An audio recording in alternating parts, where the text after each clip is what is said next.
প্ৰেৰণা, ইনস্পাইৰেশ্যন। জীৱনত এনেই নহয় এনে সময় আহে যি সময়ত আমি প্ৰেৰণা শব্দটো কেতিয়াবা উচ্চাৰণ কৰোঁ। কেতিয়াবা ভাবোঁ আমি যদি আমি তেওঁৰ পৰা প্ৰেৰণা লাভ কৰিলোহেঁতেন, এই কামটো মই কৰিব পাৰিলোহেঁতেন।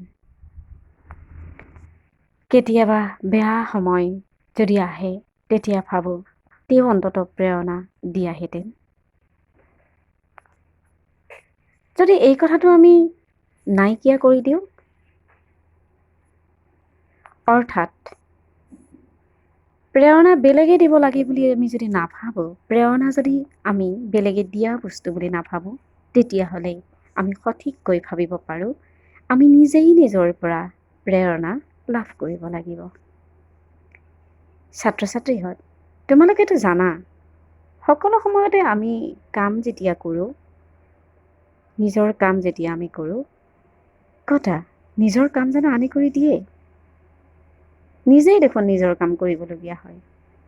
আমি যদি নিজেই নিজৰ কাম কৰিবলগীয়া হয়, তেন্তে নিশ্চিতভাৱে আমি নিজৰ পৰাই সেই প্ৰেৰণা লাভ কৰিব লাগিব। জীৱনত আগবাঢ়ি যোৱাৰ যিটো প্ৰেৰণা, এই প্ৰেৰণাটো আমি নিজৰ পৰাই লাভ কৰিব লাগিব। নিজৰ পৰা নিজে প্ৰেৰণা লাভ কৰিবলৈ হ'লে আমি নিজেই নিজক বিশ্বাস কৰিব পাৰিব লাগিব। হয়, নিজেই নিজক আমি বিশ্বাস কৰিব পাৰিব লাগিব। আমি নিজেই নিজক যদি বিশ্বাস কৰিবলগীয়া হয়, তেন্তে আমি কি কৰিব লাগিব? তেতিয়াহ'লে আমি নিজক ভাল পাব লাগিব। নিজক ভাল পোৱা গুণাৱলী নিজৰ মাজত থাকিব লাগিব। তোমাক আনেই ভাল পায় বা নাপায়, তুমি নিজক ভাল পোৱা। তোমাক আনেই কিমান ভাল পায়, বহু সময়ত এইটো গুৰুত্বপূৰ্ণ কথা নহয়। কিন্তু গুৰুত্বপূৰ্ণ কথা এইটো যে তুমি নিজক ভাল পাব লাগিব। কাৰণ তুমি নিজৰ কাৰণে তুমি নিজেহে দায়বদ্ধ। গতিকে আমি নিজেই যিহেতুকে নিজৰ পৰা প্ৰেৰণা লাভ কৰিব লাগিব, আমি নিজেই নিজৰ কৰ্মৰ কাৰণে সেই প্ৰেৰণা লাভ কৰিব লাগিব নিজৰ পৰা। তেন্তে নিশ্চিতভাৱে আমি নিজক ভাল পাবলৈ নিজৰ কৰ্মদক্ষতাক ভাল পাব লাগিব। নিজৰ কৰ্মদক্ষতাক আমি যদি ভাল পাবলগীয়া হয়, তেন্তে নিজৰ কৰ্মক আমি বিশ্বাস কৰিব পাৰিব লাগিব। কৰ্মদক্ষতা, দক্ষতা, কেপাবিলিটি, এই কেপাবিলিটি কি? এই কেপাবিলিটি বা দক্ষতানো কি? এই হঠাৎ হোৱা, উৎপন্ন হোৱা এবিধ বাহিৰৰ পৰা জাপি দিয়া ওজন নহয়। বাহিৰৰ পৰা জাপি দিয়া কোনো বস্তু নহয়। দক্ষতা হৈছে চৰ্চাৰ সৈতে সম্বন্ধ থকা বস্তু। খহতে শিল হৈ যায়। দক্ষতা তেনেকৈয়ে আহৰণ হয়। খহতে শিল হৈ যোৱাৰ দৰে দক্ষতা আহৰণ হয়। অৰ্থাৎ দক্ষতা এদিনত আহৰণ হোৱা বস্তু নহয়, তাক চৰ্চা কৰিব লাগিব। কৰ্মদক্ষতা চৰ্চাৰ ওপৰতেই আচলতে গঠন হৈ উঠে। অৰ্থাৎ আমি জীৱনত আগবাঢ়িবলৈকে নিজৰ পৰা নিজে প্ৰেৰণা লাভ কৰিব লাগিব। আৰু নিজৰ পৰা নিজে প্ৰেৰণা লাভ কৰি তেতিয়াহে আমি আগবাঢ়িব পাৰিম, যেতিয়া আমি নিজক বিশ্বাস কৰিম। আমি নিজক বিশ্বাস কৰা মানে নিজৰ কৰ্মদক্ষতাক বিশ্বাস কৰা।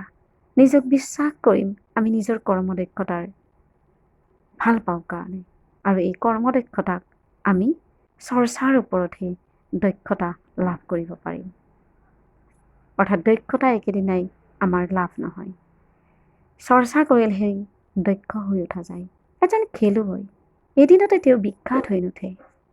খেলতে একেখন ফিল্ডতে প্ৰথম বলটো মাৰিবলৈ শিকে, সেই একেখন ফিল্ডতে হয়তো এদিন দক্ষতা অৰ্জন কৰে। গতিকে দক্ষতা হৈছে তেনে এটা বস্তু। আমি কেঁচুৱা এটালৈকে যদি চাওঁ, একেদিনাই খোজ কাঢ়িব নিশিকে, একেদিনাই মাত সম্পূৰ্ণ কথা ক'বলৈ নাজানে। একেটা শব্দই বহু মাহ উচ্চাৰণ কৰে। এটা সময়ত শব্দটো সম্পূৰ্ণকৈ ক'বলৈকে আৰম্ভ কৰে কেঁচুৱাটোৱে। একেদৰে প্ৰথমতে এটা খোজ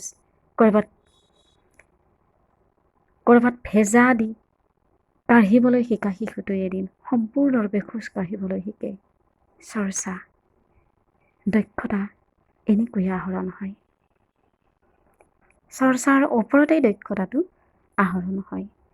অৰ্থাৎ আমি কৰ্মদক্ষতা বঢ়াব লাগিব। আমি কৰ্মদক্ষতা বঢ়াবৰ কাৰণে আমি ক'লৈকে যাব লাগিব? মনৰ বল। আমি মনোবললৈ যাব লাগিব। মনোবল কি বস্তু? ইচ্ছা শক্তি। হেমকোষ অভিধানত ইয়াৰ কেইবাটাও অৰ্থ আছে। অভীষ্ট সাধিনী শক্তি। অভীষ্ট সাধিনী শক্তি সাধন। অভীষ্ট যি লক্ষ্য কৰি লৈছোঁ, যি পৰিকল্পিত, যি পৰিকল্পনাৰ মাজত আছে, যি লক্ষ্য নিৰ্দিষ্ট হৈ আছে, সেইখিনিক আমি সাধনা কৰিব লাগিব। সাধনা কৰিলেহে সিদ্ধি হ'ব। গতিকে আমি ইচ্ছা শক্তিৰে সাধনা কৰিব লাগিব। এই ইচ্ছা শক্তিটো, ইচ্ছাৰ যিটো শক্তি, বহু সময়ত আমাৰ এনেকুৱা হয় যে আমি বহু কাম কৰিবলৈকে আমি যেতিয়া লওঁ, কিছুমান এনেকুৱা কাম হয় ইচ্ছা নাই। এই ইচ্ছা নোহোৱাটো কি বস্তু? ইচ্ছা হ'ব লাগিব। ইচ্ছা হ'ব লাগিব। ইচ্ছাটো এনেকুৱা এটা বস্তু যে তাক গঠন কৰিব লাগিব, গঢ় দিব লাগিব। হয়, এইকাৰণে যে ইচ্ছা শক্তিটো এদিনতে গঢ় লোৱা বস্তু নহয়। ক'লোৱে নহয়, বহু সময়ত জীৱনত আমাৰ এনে সময় আহে ইচ্ছা নাই। ভাত খাবৰ ইচ্ছা নাই, পঢ়িবৰ ইচ্ছা নাই, কাম কৰিবৰ ইচ্ছা নাই। নাইটোকে আমি মচি পেলাব লাগিব। ইচ্ছা আছে। এই আছেটোৰ মাজত আমি প্ৰাণৱন্ত কৰিব লাগিব শক্তিক। উইল পাৱাৰ, এইটোৱে হৈছে মেইন বস্তু, মূল বস্তু। মনৰ বল, মনোবল। বহু সময়ত জীৱনত আমি এনেই মানুহ কিছুমান লগ পাওঁ, মানুহটোৱে খোজকাঢ়িব পাৰিছেনে? ধৰি লোৱা কেতিয়াবা মানুহৰ জীৱনত এনেকুৱা ঘটনা ঘটি গ'ল যে মানুহটোৰ কিবা এটা এক্সিডেণ্টলি মানুহ এজন উঠিব নোৱাৰা হ'ল, বহিব নোৱাৰা হ'ল। বহু সময়ত আমি এনেকুৱাকৈ দেখোঁ যে এটা সময়ত একো নাই, শক্তিহীন মানুহজন আকৌ শক্তিবন্ত হৈ উঠিছে। মনোবলৰ কাৰণেই, ইচ্ছা শক্তিৰ কাৰণেই প্ৰাণহীন দেহতো কেতিয়াবা ইচ্ছা, আমি প্ৰাণহীন, প্ৰায় প্ৰাণহীন হৈ পৰা মনত যিটো স্পন্দন, শৰীৰটোত যিটো স্পন্দন থাকে, শৰীৰটোৱে কাম কৰিবলৈ যিটো শক্তি পায়, এই শক্তিটোৰ মূল বস্তুটো হৈছে মনৰ বল, ইচ্ছা শক্তি, উইল পাৱাৰ। আমি এই উইল পাৱাৰটো গঠন কৰিব লাগিব। এই উইল পাৱাৰটোৱে আমাক আগবঢ়াই লৈ যাব। গতিকে মনৰ বল গঠন কৰিবলৈকে আমি চৰ্চা কৰিব লাগিব। অৰ্থাৎ আমি উইল পাৱাৰ, ইচ্ছা শক্তিৰে আমি আগবাঢ়িব লাগিব। ইচ্ছা শক্তি যদি থাকে, মনৰ বল যদি থাকে,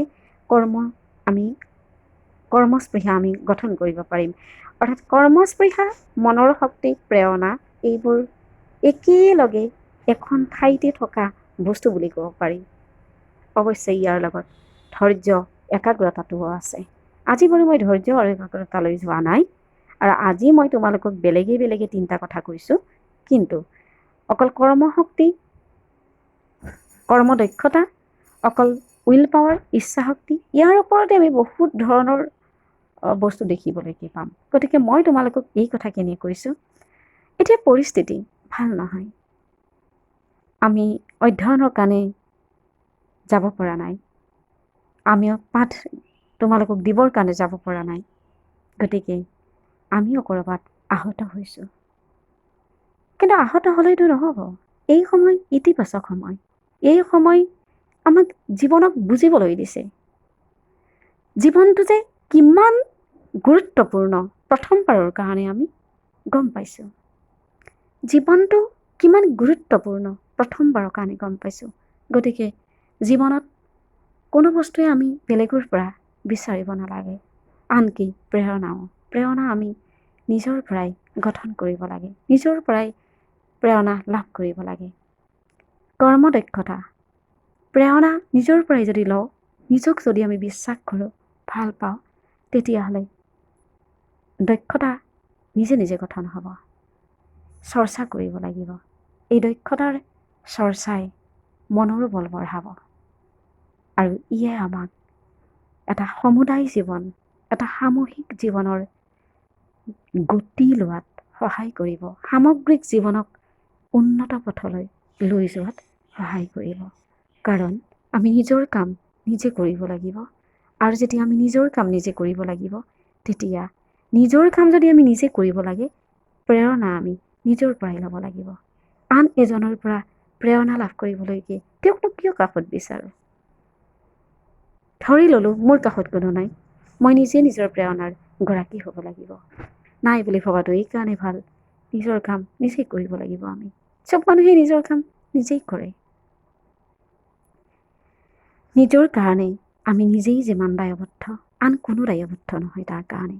গতিকে এই সময় কিছু পৰিমাণে আমাৰ কাৰণে হয়তো অলপ ভাল নলগা সময় যেন হৈছে। আজি ক'ভিড যিটো ব্যাধি, এই ব্যাধিটোৱে আমাক বহু পৰিমাণে কি দি গৈছে, সামান্য হ'লেও ভাৱে আমাক আহত কৰিবলৈ চাইছে। কিন্তু আমি সেইটো নাভাবি আমি আমাৰ কৰ্মদক্ষতাৰ চৰ্চা কৰিছোঁ। ছাত্ৰ জীৱনত এই কৰ্মদক্ষতা অধ্যয়নৰ সৈতে জড়িত। নিজৰ ঘৰখনৰ চাৰিও বেৰটোৰ মাজত জড়িত। যি নিজৰ ঘৰখনত ভাল, সি সকলোতে ভাল হ'বলৈ, সকলোতে ভাল হোৱাৰ এটা পৰিৱেশ নিজে গঠন কৰি লয়।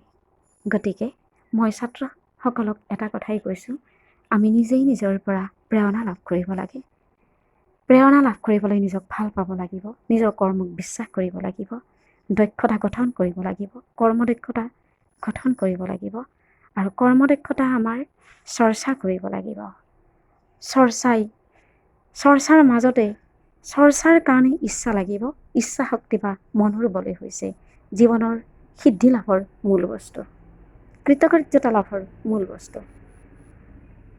আজি মই তোমালোকক এইখিনি কথাকে কৈছোঁ। যদি তোমালোকে এই ধৰণৰ কথাবোৰ ভাল পোৱা মোক জনাবা। মই কেতিয়াবা হয়তো ইয়াতকৈ অলপ বেছি ভালকৈ ক'বলৈকে যত্ন কৰিম। মোৰ প্ৰথম চেষ্টা, ক'ৰবাত কিবা ত্ৰুটি হোৱাটো বৰ ডাঙৰ কথা নহয়। তোমালোকৰ মতামতবোৰ, যিয়ে অন্তত ভিডিঅ'টো চোৱা মতামতবোৰ জনাবাচোন দেই। মই ভাল পাম। মতামতৰ কাৰণে মই অপেক্ষাও কৰিম। ধন্যবাদ।